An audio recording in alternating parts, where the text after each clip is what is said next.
আমি সব কাজ করে ফেলেছি, আর তোমার যা যা লাগবে তাও ঘরে এনে রেখেছি। একটু বিছানা থেকে উঠে নিয়ে নিও। আমি যত তাড়াতাড়ি পারি কাজ শেষ করে চলে আসবো তোমার কাছে।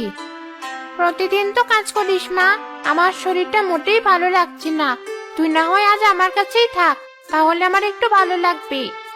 থাকবো কি করে মা? জমিদার গিন্নিকে তো আগে থেকে কিছু বলা হয়নি। এভাবে হঠাৎ কাজে না গেলে উনিও তো কাজ একা করে উঠতে পারবে না। আজ যাই, আগামীকাল আরও কিছু কাজ করে ছুটি নিয়ে আসবো। তারপর কাল তোমার কাছে সারাদিন বসে গল্প করব। ঠিক আছে মা, তাহলে তাড়াতাড়ি বাড়ি ফিরে আসিস। তোমাকে এমন অবস্থায় রেখে আমারও কাজে যেতে ইচ্ছে করে না মা, কিন্তু কাজে না গেলে দুজনকে না খেয়ে মরতে হবে। আবার টাকার অভাবে তোমার কোনো ওষুধও হয়তো কিনতে পারবো না। এমনি টানাটানির সংসার, তার মধ্যে কাজটা না থাকলে বেঁচে থাকার আর কোনো পথ থাকবে না। তোমার এই হতভাগিনী মেয়েটা তোমাকে অত কষ্ট করতে দিতে পারবে না।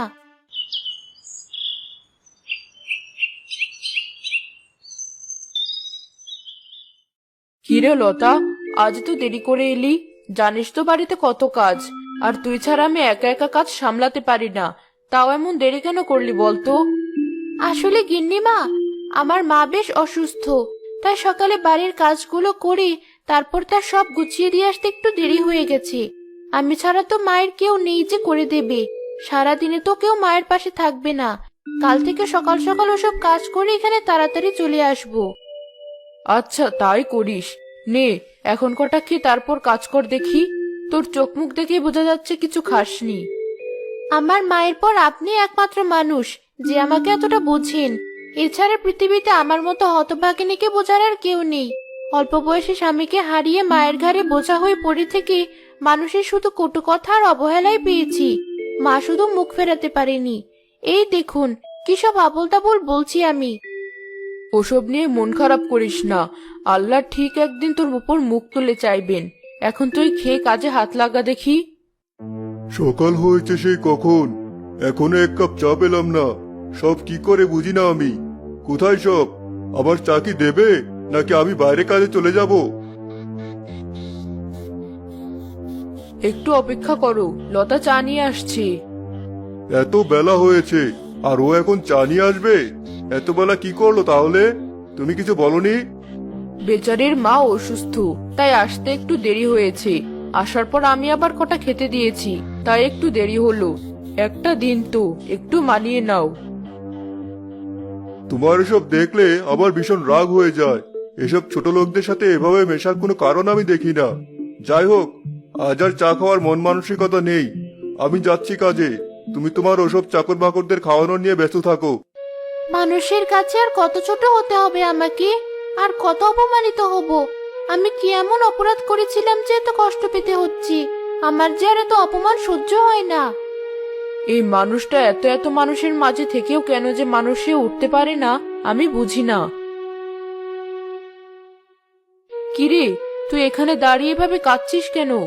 ও, বুঝতে পেরেছি, তোদের জমিদারের কথা শুনে মনে কষ্ট পেয়েছিস। তুই তো জানিস উনি একটু অমন মানুষ, মানুষের সাথে উনি নরম করে কথা বলতে পারে না। তাই এটা নিয়ে আর মন খারাপ করিস না। আয় আমার সাথে রান্নাঘরে। দুপুরের খাবারটা আবার সময় মতো না পেলে আজ আর রক্ষা থাকবে না।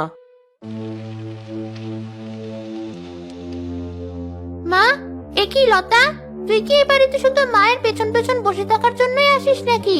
খালি মায়ের পেছনে বসে থাকবি, কাজ করিস আর না করিস, দিন শেষে খাবার আর মাস শেষে টাকা নিয়ে যাস। কাজের দিকে কি তোর কোনো খেয়াল নেই? এসব কি কথা তিথি? লতা কেন আমার পিছনে বসে থাকবে? ও যে এখানে বসে কাজ করছে তুই কি তা চোখে দেখতে পাচ্ছিস না? এই তো সামান্য করে তরকারি কাটছি, বাকি রান্না তো তুমি করছো মা।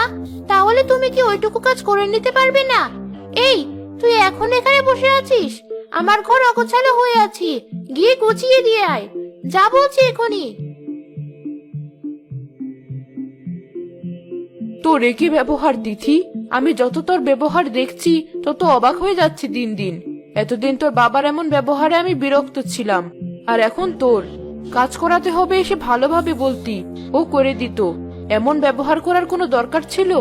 বলার সাথে সাথে দেখো তোর কাজ করতে চলে গেছে। ও যে কেমন কাজ করে তা আমি জানি। এসব মানুষের সাথে তুমি এভাবে মেশো বলি বাবা তোমাকে ছোট লোক বলে। নিজের রুচি বদলাও মা। অমন রুচির কোনো দরকার নেই আমার, তুই এখন যেতে পারিস।